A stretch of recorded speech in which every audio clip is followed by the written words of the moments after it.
إن الحمد لله نحمده ونستعينه ونستغفره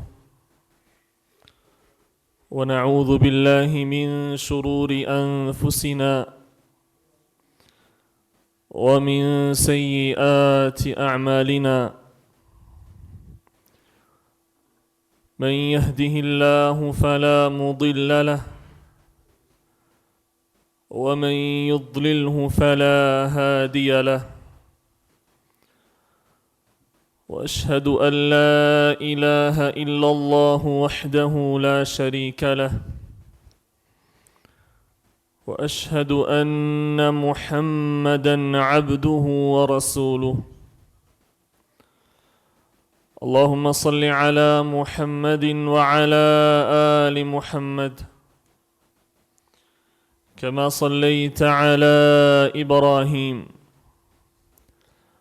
وعلى آل إبراهيم إنك حميد مجيد. اللهم بارك على محمد وعلى آل محمد كما باركت على إبراهيم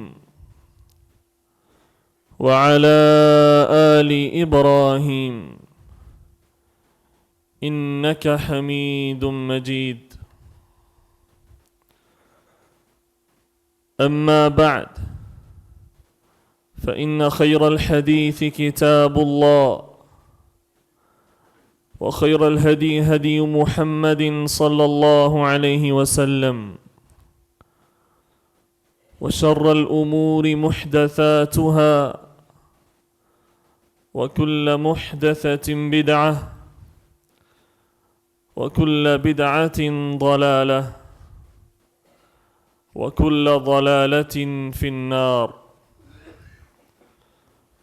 فأعوذ بالله من الشيطان الرجيم. بسم الله الرحمن الرحيم. فهل ينظرون إلا الساعة أن تأتيهم بغتة فقد جاء أشراطها فأنى لهم إذا جاءتهم ذكراهم.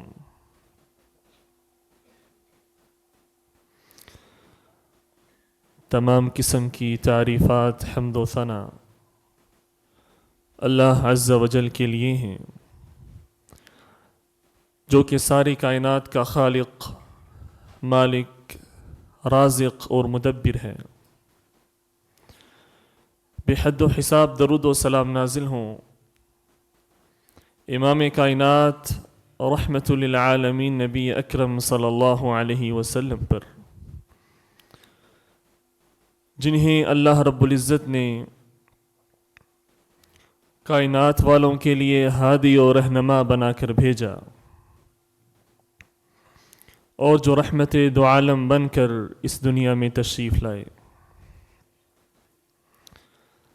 حمد و صلات کے ان مختصر کلمات کے بعد اللہ کے رسول صلی اللہ علیہ وسلم نے اپنی احادیث مبارکہ میں قرب قیامت کے حوالے سے جو حالات اور فتن کو بیان کیا ہے، ان میں سے اکثر فتنوں کا تعلق وہ افکار کے ساتھ ہے۔ وہ ایسے فتنے ہوں گے اور ایسی آزمائشیں ہوں گی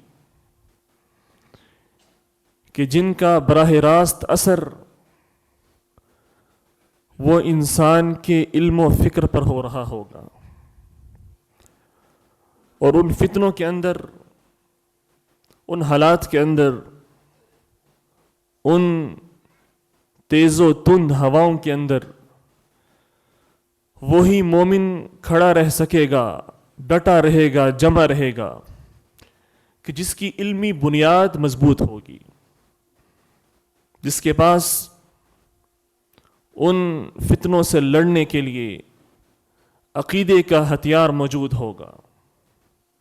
علمی استعداد کے ساتھ ہی ایک مومن ان افکار کی سرکوبی کے لیے، ان کے سامنے جمے رہنے کے لیے، ان کے سامنے کھڑے رہنے کے لیے انسان مستعد ہو سکتا ہے، اس کے علاوہ اور کوئی راستہ نہیں ہے۔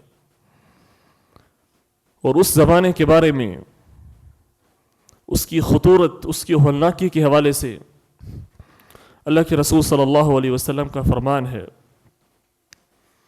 حضرت انس بن مالک رضی اللہ تعالی عنہ اس حدیث کے راوی ہیں۔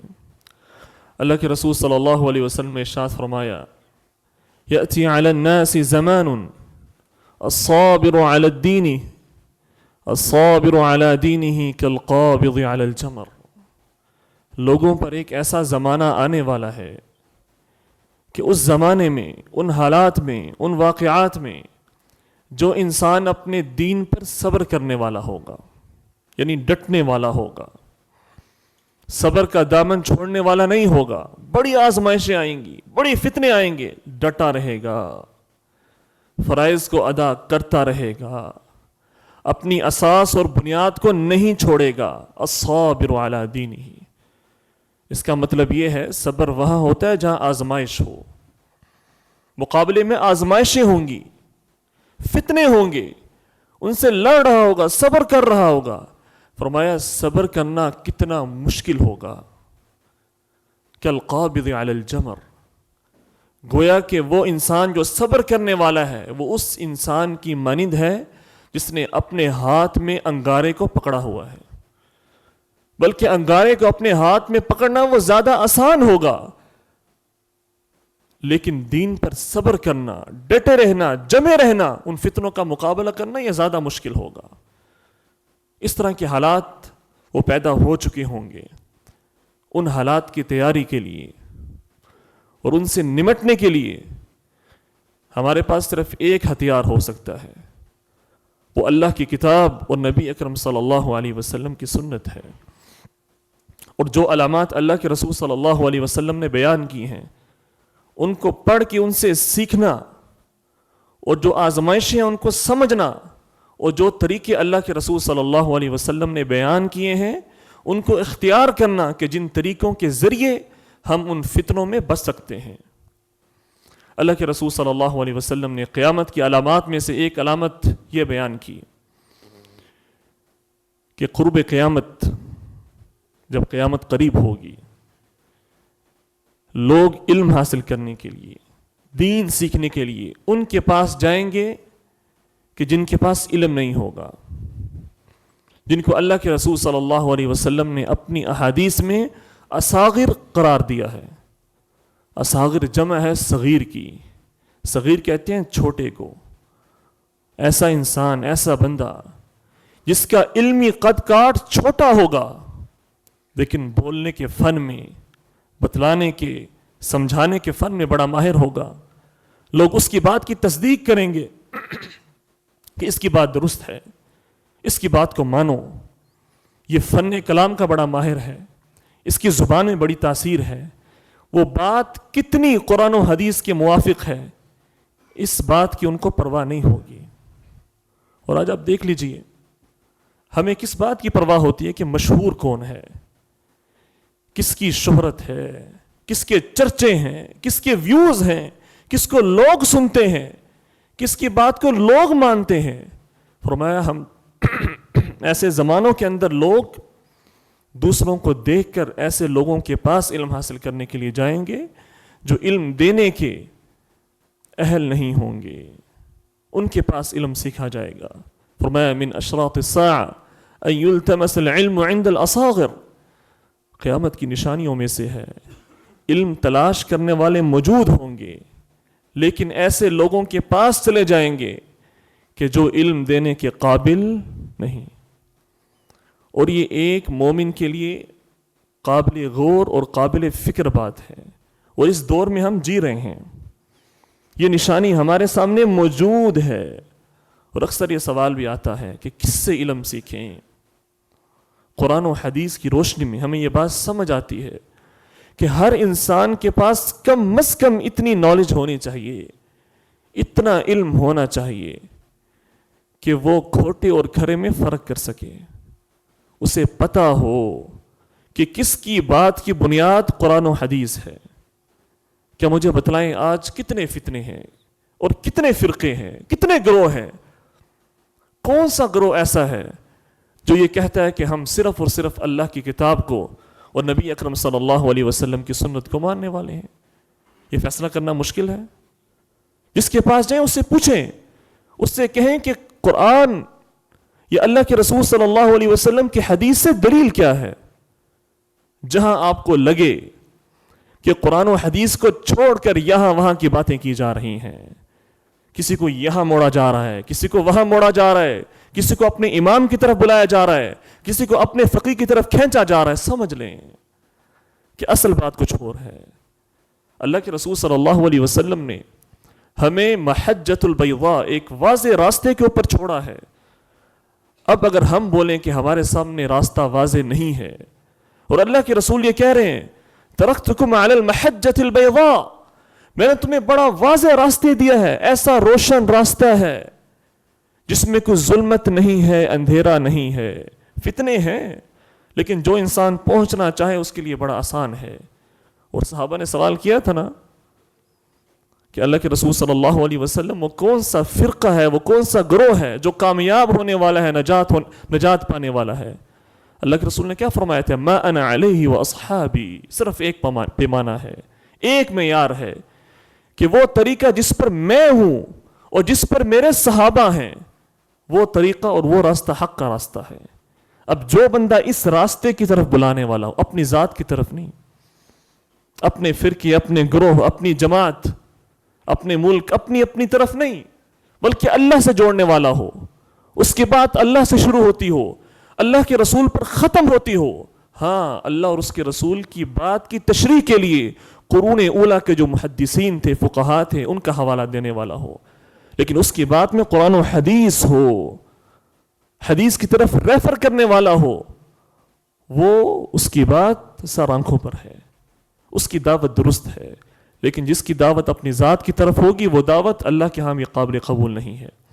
اور اس لیے امام عبداللہ بن مبارک رحمہ اللہ تعالیٰ بیان کرتے ہیں کہ جو اللہ کے رسول صلی اللہ علیہ وسلم نے اس حدیث کے اندر اصاغر کا لفظ استعمال کیا ہے کہ چھوٹے قد کاٹ والے لوگ، یعنی جن کا علمی قد کاٹ چھوٹا ہے، علمی مقام وہ نہیں ہے کہ وہ لوگوں کو سکھلائیں، ان سے مراد کون ہے؟ فرمائے الاصاغر الذین یقولون برأیہم، ان سے مراد وہ لوگ ہیں، وہ چھوٹے لوگ ہیں جن کے پاس علم نہیں ہے لیکن پھر بھی اپنی رائے دیتے پھرتے ہیں۔ میرے نزدیک میرا یہ ماننا ہے، میری عقل یہ کہتی ہے، میرا فہم یہ کہتا ہے۔ اور ہم نے دیکھا ہے کہ لوگ یہ سننا پسند کرتے ہیں۔ کئی دفعہ ایسا ہوتا ہے کہ کوئی ہم سے سوال پوچھنے آتا ہے اور ہم کوشش کرتے ہیں اگر کوئی مسئلہ اختلافی ہے، اس میں علماء کے اقوال ہیں، تو ہم کسی بڑے محدث کی طرف ریفر کریں۔ وہ کہتے ہیں کہ آپ بتائیں آپ کی کیا رائے ہے، آپ کیا کہتے ہیں، آپ کیا فہم ہے؟ عبداللہ بن مبارک رحمہ اللہ تعالیٰ فرماتے ہیں کہ جو انسان کم علمی کے باوجود اپنی رائے کو بیان کرتا ہے کہ میری رائے یہ ہے، میری عقل یہ کہتی ہے، یہ اس حدیث کا مصداق ہے جس میں اللہ کے رسول نے فرمایا کہ چھوٹے علمی قد کاٹ والے لوگ وہ دین کو آگے منتقل کرنے والے ہوں گے۔ فَأَمَّا صَغِيرٌ يَرْوِي عَنْ كَبِيرٍ فَلَيْسَ بِصَغِيرٍ، ہاں ایک ایسا آدمی جس کے پاس مناسب سا علم ہے، زیادہ علم نہیں ہے، لیکن وہ کسی بڑے سے روایت کرنے والا ہے، بیان کرتا ہے کہ یہ بات میری نہیں ہے، یہ بات فلاں صحابی کی ہے، یا یہ بات فلاں نے کہی، اللہ کے رسول صلی اللہ علیہ وسلم تک سند کو پہنچانے والا ہے، بات کو پہنچانے والا ہے، فلیس بصغیر، وہ اس حدیث کا مصداق نہیں ہے۔ تو لہٰذا علم کو حاصل کرنا جہاں یہ ضروری ہے وہاں یہ جانچنا، سمجھنا، پرکھنا ضروری ہے کہ علم کن سے لیا جائے، علم کن سے حاصل کیا جائے۔ اس لیے امام ابن سیرین رحمہ اللہ تعالی مشہور محدث ہیں، یہ سارے کے سارے محدثین ہیں جو احادیث کو روایت کرنے والے ہیں۔ فرماتے ہیں ان ھذا العلم دین، کہ جو علم ہے نا کتاب و سنت کا، یہ دین ہے، یہ اللہ کا دین ہے۔ فانظروا عمن تأخذون دینکم، تم دیکھو کہ تم اپنا دین کن لوگوں سے لے رہے ہو۔ تمہیں پتہ ہونا چاہیے کہ جن سے تم دین لے رہے ہو وہ اس قابل ہیں کہ نہیں، انہوں نے کیا پڑھا ہے، وہ کیا بات تمہیں بتلا رہے ہیں، وہ تمہیں کس کے ساتھ جوڑ رہے ہیں۔ ہر اچھی بات کہنے والا بندہ اس کی بات کو قبول نہیں کیا جائے گا۔ یاد رکھیں، کبھی بھی کسی کی شخصیت کو دیکھ کر اس کی بات کو نہیں لیا جائے گا۔ یہ اسلام نے ہمیں تصور دیا ہی نہیں ہے۔ حضرت عمر بن خطاب رضی اللہ تعالی عنہ، ان سے بڑی شخصیت کس کی تھی؟ ان سے بڑا علمی مقام کس کا تھا؟ منبر پر موجود ہیں، اور جب انہوں نے حق مہر کی تعیین کے حوالے سے، تحدید کے حوالے سے بات کی تو ایک بوڑھی عورت نے ان کی بات کو رد کر دیا، کہا اللہ کا قرآن یہ کہتا ہے۔ تو حضرت عمر رضی اللہ تعالی عنہ نے بھی کہہ دیا کہ عمر کی بات کو چھوڑا جائے گا، اللہ کے قرآن کو لیا جائے گا۔ تو جب حضرت عمر بن خطاب رضی اللہ تعالی عنہ، جن کی شخصیت وہ علم سے بھرپور تھی، حکمت سے بھرپور تھی، ان کی بات کو بھی، صحابہ کی بات کو بھی قرآن و حدیث کے مقابلے میں جہاں بین حدیث آ جائے ان کی رائے کو بھی چھوڑا جا سکتا ہے، تو پھر ایک عام انسان، ایک عام فہم رکھنے والا، علم رکھنے والا آدمی، اس کی بات کو کیوں کر نہیں چھوڑا جا سکتا؟ تو لہٰذا یہ ایک پیمانہ ہے، چھوٹا سا معیار ہے، اس کو یاد کر لیجئے۔ جو قرآن و حدیث کے ساتھ جوڑنے والا ہے وہی صحیح معنوں میں دین کا ناقل ہے، دین کو نقل کرنے والا ہے۔ اسی طرح اللہ کے رسول صلی اللہ علیہ وسلم نے قیامت کی نشانیوں میں سے ایک نشانی یہ بیان کی کہ ایک وہ آدمی جس کے پاس علم نہیں ہے، جس کے پاس فہم نہیں ہے، لیکن وہ مسند پر بیٹھا ہوگا اور ان مسائل پر بات کرے گا جن مسائل کا تعلق عامت الناس کے ساتھ ہے، بڑے بڑے مسائل پر بات کرے گا، جبکہ اس کی تجوری میں کچھ نہیں ہے، اس کے پاس علم نہیں ہے، فہم نہیں ہے، حکمت نہیں ہے، جھوٹی باتیں بتلا رہا ہے، اور لوگ تصدیق کر رہے ہیں کہ بڑی اچھی بات کی ہے، کیا بات ہے جی، ایسی بات، ایسا دین ہونا تو سیکھنے میں مزہ آئے۔ کیوں؟ ان من البیان لسحرا، کیونکہ بعض بول ایسے ہوتے ہیں، بعض کلمات ایسے ہوتے ہیں کہ جن میں جادوئی تاثیر ہوتی ہے۔ لوگ سنتے ہیں اور کہتے ہیں کہ بڑی پیاری بات کی ہے، وہ پیاری بات کہاں سے آئی ہے؟ کیا وہ پیاری بات ایسی تو نہیں ہے جو اللہ پر بہتان ماننے والی ہے؟ اس کا ہم فکر نہیں کرتے۔ اللہ کے رسول صلی اللہ علیہ وسلم نے ارشاد فرمایا، سیأتی علی الناس سنوات خداعات، لوگوں پر ایسے سال آئیں گے جن میں دھوکہ ہی دھوکہ ہوگا، صرف دھوکہ ہوگا۔ یصدق فیہا الکاذب، ایسے سال ہوں گے کہ لوگ جھوٹے کی بات کی تصدیق کریں گے، وہ جھوٹ بول رہا ہوگا لیکن لوگ بولیں گے یہ بات بڑی اچھی ہے، یہ بات من کو لگنے والی ہے، اس کی بات کی تصدیق کی جائے گی۔ اور فرمایا وَيُكَذَّبُ فِيهَا الصَّادِقُ، اور سچے کی بات کی تکذیب کی جائے گی، لوگ سچے کو جھٹلائیں گے، نہیں تیری شخصیت ایسی نہیں ہے کہ تیری بات کو قبول کیا جائے، تمہارا رنگ ڈھنگ ایسا نہیں ہے کہ ہم تمہاری بات کو قبول کریں اور اس پر عمل کریں، نہیں۔ یہ جو بندہ یہ والی بات کرنے والا ہے، اس کی شخصیت ایسی ہے، اس کے بول ایسے ہیں، اس کی کلمات ایسے ہیں کہ ہم نے اس کی بات کو ماننا ہے۔ فرمایا وَيُؤْتَمَنُ فِيهَا الْخَائِنُ، اور ایسے سال ہوں گے، ایسے وقت اور زمانے ہوں گے کہ وہ لوگ جو خائن ہوں گے، خیانت کرنے والے ہوں گے، ان کو امین تصور کر لیں گے کہ یہ امانت دار ہیں، یہ حق بات کہنے والے ہیں، اور وہ لوگ جو امانت دار ہوں گے یخون فیہ الامین، لوگ امانت دار لوگوں کو خائن تصور کریں گے۔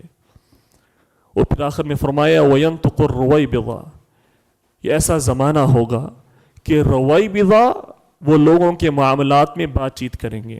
صحابہ نے کہا یا رسول اللہ وما الرویبضہ، یہ رویبضہ سے کیا مراد ہے، یہ کون لوگ ہیں؟ فرمایا الراجل التافہ یتکلم فی امر العامہ، ایک ایسا آدمی جس کے پاس نہ علم ہے، نہ فہم ہے، نہ حکمت ہے، نہ عقل ہے، وہ عامت الناس کے معاملات میں بات کرے گا اور اپنی رائے دے گا۔ میڈیا پر بیٹھ کر آج آپ دیکھ لیجئے کتنا آسان ہے رائے دینا، بہت آسان ہے۔ آپ سامنے کیمرہ لگائیں، ایک مائک لیں، بیٹھیں اور اپنی رائے دے دیں کہ میری رائے یہ ہے کہ دین کے اس معاملے میں ایسا کرنا چاہیے، اس معاملے میں ایسا کرنا چاہیے، بڑا آسان ہے۔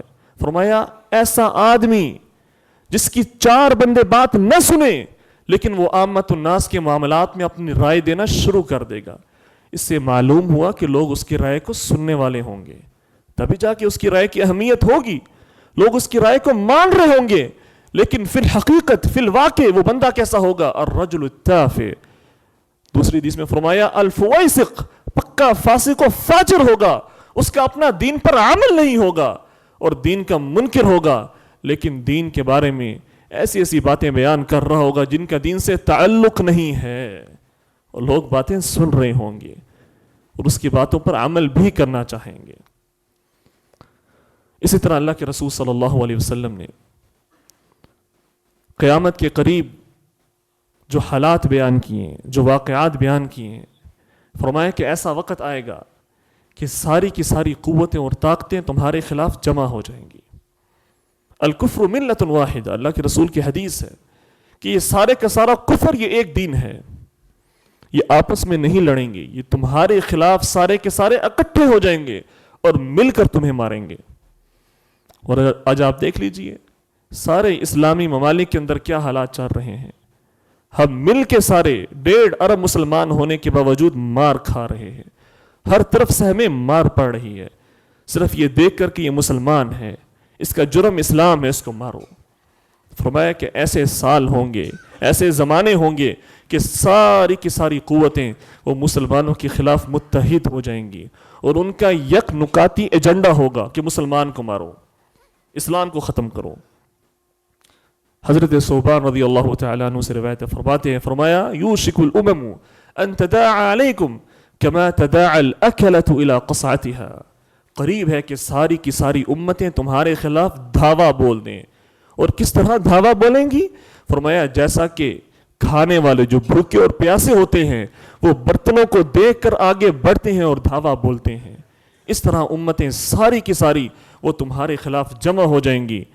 تو کسی کہنے والے نے کہا یا رسول اللہ امن قلتی نحن یومئذ، کیا ہم اس وقت بڑے کم ہوں گے، ہماری تعداد کم ہوگی، ہمارے پاس اسلحہ کم ہوگا کہ ساری کی ساری قوتیں ہمارے خلاف جمع ہو جائیں گی اور ہمیں کھانا شروع کر دیں گی؟ فرمایا نہیں، بل انتم یومئذ کثیر ولکنکم غثاء کغثاء السیل، تمہاری تعداد بہت ہوگی، تم اربوں کے اندر ہوگے، وَلَكِنَّكُمْ غُثَاءٌ كَغُثَاءِ السَّيْلِ، لیکن تمہارے اتحاد کا عالم یہ ہوگا کہ تم سمندر کی جھاگ کی طرح ہوگے، پانی کی جھاگ کی طرح ہوں گے۔ وَلَيَنزِعَنَّ اللَّهُ مِن صُدُورِ عَدُوِّكُمْ الْمَهَابَةَ مِنْكُمْ، اور وہ ایسا ٹائم ہوگا تمہاری تعداد بہت زیادہ ہوگی، کثرت میں ہوگے، لیکن اللہ پاک تمہارے دشمن کے دل سے تمہارے ڈر کو نکال دے گا۔ ایک وہ وقت تھا کہ ہم 313 تھے، ہمارے مقابلے میں ڈبل سے بھی زیادہ تھے، لیکن وہ ڈر رہے تھے، خوف کے بادل ان پر چھائے ہوئے تھے، اور آج ہم اربوں کے اندر ہیں، تعداد کتنی زیادہ ہے، کیا کچھ ہمارے پاس نہیں، کیا وسائل نہیں ہے، لیکن آج ہم جھاگ کی مانند ہیں۔ فرمایا وَلَكِنَّكُمْ غُثَاءٌ كَغُثَاءِ السَّيْلِ، تمہاری مثال وہ جھاگ کی طرح ہوگی، اللہ دشمن کے دل سے تمہارے ڈر کو نکال دے گا، اور تمہارا کیا عالم ہوگا؟ وَلَيَقْذِفَنَّ اللَّهُ فِي قُلُوبِكُمْ الْوَهْنَ، اللہ تمہارے دلوں میں وہن کو ڈال دے گا۔ یعنی اللہ کے رسول صلی اللہ علیہ وسلم نے ریزن بیان کیا کہ کیوں دشمن تم پر چڑھائی کرے گا، کیوں دھاوا بولے گا، کیوں؟ چونکہ تمہارے دلوں میں وہن ہوگا۔ سوال کرنے والے نے پوچھا وَمَا الْوَهْنُ یا رسول اللہ، اللہ کے رسول بتلائیں وہن کیا ہے جو سارے کے سارے بیماریوں کی اور مسلمانوں کی ہزیمت کی جڑ ہوگی؟ وہن کیا ہے؟ فرمایا حب الدنیا وکراہیت الموت، تمہیں دنیا سے محبت ہو جائے گی، تمہیں موت سے نفرت ہو جائے گی، تم موت سے نفرت کرو گے، دنیا کے مال سے محبت کرو گے، اور یہ محبت تمہیں اندھا کر دے گی، پھر تم دو بھائی بھی آپس میں جمع نہیں ہوگے۔ یہ میرا ملک ہے، میں نے اپنا ملک بچانا ہے، یہ اپنی چار دیوار کی حفاظت کرنی ہے، ساتھ والے مسلمانوں کو کاٹ دیا جائے، مار دیا جائے، ختم کر دیا جائے، چونکہ میرا منافع، میرا فائدہ، میرا نفع اس میں ہے کہ میری چار دیواری محفوظ رہے۔ یہ چار دیواری والی دنیا تم اس کو بچانے کے لیے بس اپنے گھر میں رہو گے، اپنے گھر کی حد تک محدود ہو جاؤ گے۔